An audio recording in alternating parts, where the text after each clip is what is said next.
Hey everybody, hope you're having a good day today.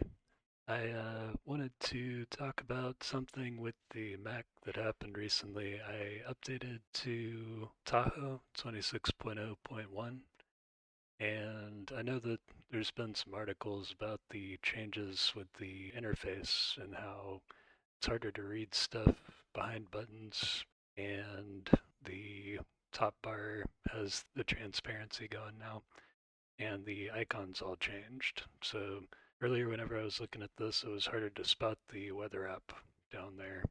Oh, look how sunny it is in Cupertino. That's nice. What I wanted to do is talk about what it takes to change it back because I want it changed back. If I go to the Apple menu and system settings and notice it is over here in the bar as well, it disappears. The search bar is kind of hidden by the things that are popping up behind it there with the accessibility and stuff, and I'm not a big fan.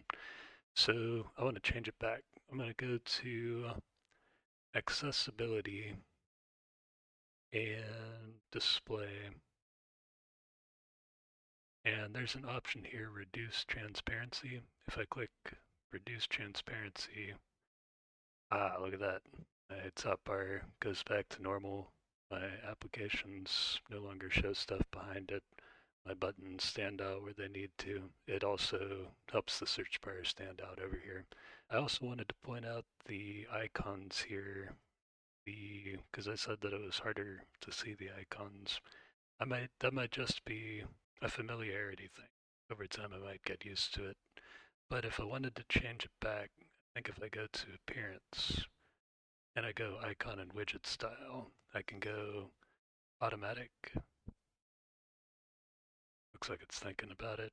Looks like it changed down here. It's a little bit more the way it was before, although the dock is darker than it used to be. But I think I'm going to try to stick with dark because I do like the dark palette more. So, oh, and I guess this might change that if I go light. Yeah, that changes the. Oh, I don't like it though. All right, so we got dark. We'll keep the dark icons and hopefully I'll get used to them. But definitely under accessibility, I'm going to keep the reduced transparency to make things readable again. And that's what I wanted to point out. Hope you all have a good day. Talk to you later on. Thanks.